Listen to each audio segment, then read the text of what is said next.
Monsieur Franck Vincent, vous êtes directeur général de Perce-Neige, donc vous êtes venu ici au Mans, nous sommes à l'école Saint-Benoît à Maupertuis.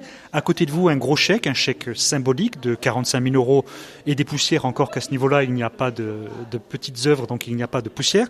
Et Lino Ventura dessus, on a l'impression qu'il nous regarde, on a l'impression qu'il nous sourit. Son association Perce-Neige est tout de même, qu'il avait fondée et connue. Parfois, on peut se dire pas assez, jamais assez. Expliquez-nous pourquoi vous êtes venu au Mans. Écoutez, nous sommes venus au Mans aujourd'hui parce que la Fondation Perce-Neige a trouvé que le projet du groupe scolaire Saint-Benoît-Maupertuis pour les enfants avec troubles du spectre de l'autisme était un très beau projet qui permet à des enfants auxquels jusqu'ici peu de choses étaient proposées pour leur éducation, pour leur construction en tant que futurs adultes, eh bien d'être vraiment intégrés dans un beau projet à la fois éducatif et qui est aussi un projet de vie, je dirais. Donc avec une équipe enseignante et médico-sociale particulièrement motivée, qui collaborent, ces deux mondes professionnels qui collaborent entre eux pour permettre à ces enfants d'acquérir des compétences et de progresser. Donc voilà, la Fondation a estimé que ce projet qui avait besoin d'un petit coup de pouce pour pouvoir être vraiment réussi, eh bien, méritait d'être soutenu. C'est l'école qui vous a contacté ? Alors, je crois que oui. C'est effectivement Monsieur Chauvin qui nous a contactés. Sans doute que la notoriété de la Fondation lui a donné l'idée de le faire. Et effectivement, il est plutôt bien tombé puisque notre Fondation soutient depuis des années des projets d'aide à la scolarisation des enfants avec troubles du spectre de l'autisme. Nous avons commencé par soutenir des classes d'enseignement maternel, qu'on appelle des classes soleil, et nous soutenons aujourd'hui des classes d'enseignement élémentaire et puis également des classes de collège, notamment celles qui maintenant mettent en œuvre cette nouvelle méthode qu'on appelle l'autorégulation, qui permettent aux enfants d'être pleinement intégrés dans la scolarité, tout en bénéficiant d'un soutien tel que leur handicap le justifie. Merci M. Vincent. Merci à vous.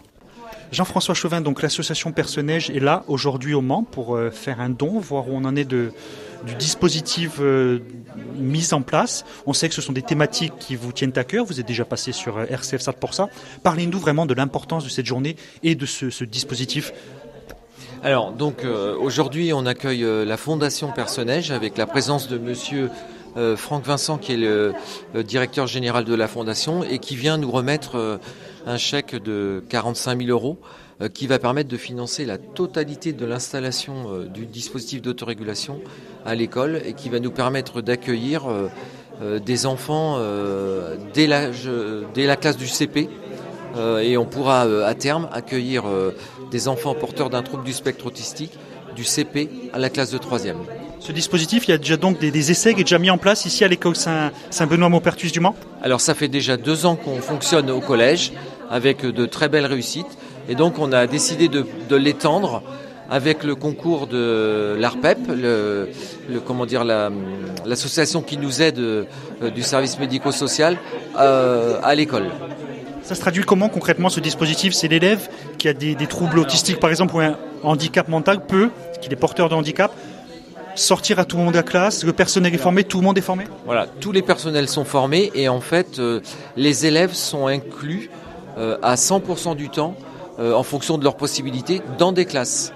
C'est pas une classe à part, c'est un dispositif qui permet d'accueillir au sein de nos classes des enfants porteurs d'un trouble du spectre autistique. Et comment le personnel est formé justement à ça ? Alors on a tous été formés ensemble sur des périodes hors scolaires, sur l'autisme et sur les outils qu'on peut développer pour pouvoir bien accueillir ces jeunes pour qu'ils puissent suivre les apprentissages comme les autres. 45 000 €, c'est une belle somme. On se doute honnêtement qu'elle va être très bien investie. On vous fait confiance. Comment elle va être investie en détail ? Alors qu'est-ce qu'on va faire ? On a construit une salle de classe composée de 2 espaces. Un espace plus pour du travail et un espace plus pour du repos. Du mobilier adapté et puis du matériel informatique. Merci Jean-François Chauvin. Merci à vous. Merci. Donc nous venons de nous entretenir avec Jean-François Chauvin, directeur de cette école ici à Saint-Benoît-Maupertuis, directeur du groupe scolaire, coordinateur. Éric Martinez, vous êtes directeur diocésain. On s'en doute que ces gestes, tout ce qui est mis en place, notamment aujourd'hui par l'association Personneige et les actions qui sont entreprises par les équipes de M. Chauvin, ça va dans le bon sens pour vous? Oui, dans le bon sens. Puis c'est source de sens et de cohérence, en lien évidemment avec notre charte écologie intégrale, en lien avec l'éducation intégrale des jeunes qui nous sont confiés par les familles. Et aujourd'hui, c'est l'aboutissement, ou en tout cas un signe de reconnaissance très fort dans le processus qui a été engagé depuis maintenant 2020, en fait, puisqu'il y a eu d'abord l'ouverture au niveau du collège, et puis là on s'apprête à faire l'ouverture au niveau de l'école, et ça donnera du sens sur l'ensemble. Est-ce que c'est possible, pensable, que ces dispositifs soient élargis? Alors, on est toujours très ouvert en termes de liberté, de liberté pédagogique, éducative. On a sur le territoire de la Sarthe, dans notre enseignement catholique, 14 dispositifs Ulysse pour l'accueil des jeunes porteurs de handicap. Donc l'expérimentation qui est ici gagne à être poursuivie, en tout cas notamment au niveau du lycée. Merci Éric Martinez. Merci beaucoup, à bientôt. Madame Biffard, donc votre fils bénéficie de ce dispositif. Aujourd'hui, on est là pour en parler. Est-ce qu'il y a vraiment eu, on va aller dans le cœur du sujet, des effets positifs pour lui, et lesquels? Alors, les effets positifs, je dirais, c'est assez étonnant, c'est le jour et la nuit en fait, depuis qu'il est dans le dispositif. Parce que j'avais avant un enfant qui était refermé sur lui-même, qui ne souriait pas, qui était suicidaire, qui s'automutilait. Et depuis qu'il est dans le DAR, il arrive à se faire des amis. Il veut aller au collège même les jours fériés. Donc, grosse motivation? Oui, c'est ça, très motivé. Il a envie de réussir, il a envie de travailler et puis il est sociabilisé surtout. Et vous, sur votre fils, vraiment des effets positifs, on s'en doute? Gabriel, pour Gabriel aussi. Gabriel, je pense qu'il a toute sa place ici pour suivre le rythme scolaire. Il est en inclusion totale. Et il arrive à suivre les cours, très peu en salle du DAR, beaucoup sur les heures de cours pour Gabriel. Et voilà, pouvoir apprendre le vivre ensemble, apprendre à adapter son comportement et commencer à se faire des amis. Justement, on allait venir d'un point de vue sociabilité, ça les aide vos enfants? On a fait l'expérience du camping il y a 15 jours. Avant, il aurait été renfermé sur lui-même. Ça aurait été des crises avec les camarades, la bagarre. Il y a toujours quelque chose qui posait problème.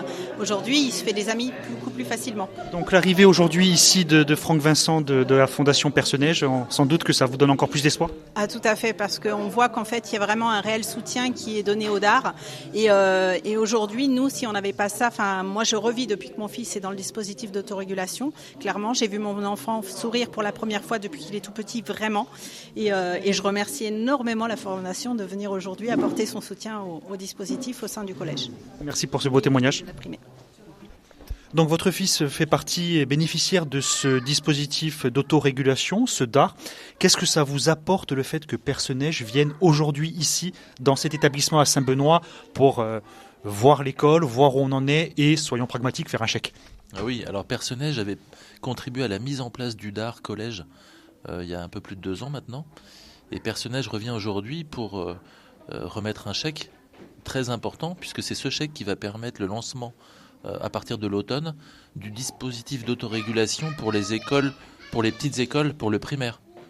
Votre fils est déjà bénéficiaire de ce dispositif? Oui, parce qu'il est en 6e cette année. Alors c'est assez exceptionnel, hein. Il n'y a que 5 dispositifs comme ça dans l'académie. C'est assez peu courant en France. Et pour les petites classes, pour les classes primaires, ça n'existe pas encore en France. Donc vous êtes dans une école ultra pilote. Nous sommes dans cette école pilote. Vous avez eu la chance de voir ce dispositif. Quels sont les effets sur votre fils? En fait, les enfants sont accompagnés en complément. Vous connaissez tous les AESH, effectivement, qu'on appelait avant les AVS. Une AESH, c'est mettre quelqu'un derrière un élève. Un dispositif d'autorégulation, c'est mettre une équipe à disposition d'un groupe d'élèves. Et c'est complètement différent, c'est-à-dire que là on parle des troubles autistiques. Donc lorsque les enfants eux-mêmes se sentent en décalage, ou lorsque les instituteurs ou les professeurs sentent que l'enfant est en décalage, il peut sortir de sa classe de cours, puisqu'il est en inclusion totale, et il va dans cette classe où vous allez aller tout à l'heure, et où il a toujours des gens qui sont en capacité de l'accompagner. Ça demande quand même un dispositif assez imposant. Vraiment, il y a un manque de besoins financiers, d'où la présence de Personneige. Personneige intervient là aussi dans le montage des locaux, des bâtiments, enfin il y a une salle à organiser, plus encore pour les petites classes, parce qu'il peut y avoir de la motricité à prévoir. Le gros point positif qu'un établissement comme Saint-Benoît s'intéresse aux troubles autistiques, c'est que tous les salariés ont été formés, tous les intervenants ont été formés. Et finalement, quand on s'intéresse au handicap, quoi qu'il soit, on favorise la vie au quotidien de tous les élèves. Et moi, j'ai eu l'occasion de leur expliquer ça déjà, que le travail de fond qui est fait pour, on va dire, une minorité d'élèves, c'est-à-dire ceux qui sont atteints de troubles autistiques, se ressent, vous allez le voir, sur la manière d'être, sur la manière d'appréhender même les parents, les enfants au quotidien. Vous ressentez ça chez votre fils ? Oui, moi j'ai vécu une 6e dans un autre établissement qui n'avait pas mis en place de dispositif et qui n'avait pas compris finalement ce qu'était complètement l'inclusion au sens classique. Moi, mon garçon, il sortait d'un cancer. Il était en rémission de cancer, mais en traitement de chimio quand il était en 6e. On lui a enlevé la hanche. Donc aujourd'hui, il marche avec des béquilles, mais quand il est arrivé ici, il était en fauteuil roulant. Et il a ces troubles autistiques d'Asperger. Donc il est finalement polyhandicapé, on peut appeler ça comme ça. Et c'est un plaisir qu'il a de venir au quotidien à l'école. Donc ça, généralement, ça ne trompe pas les parents. C'est un signe, effectivement. Merci Laurent Palmier. Merci à vous.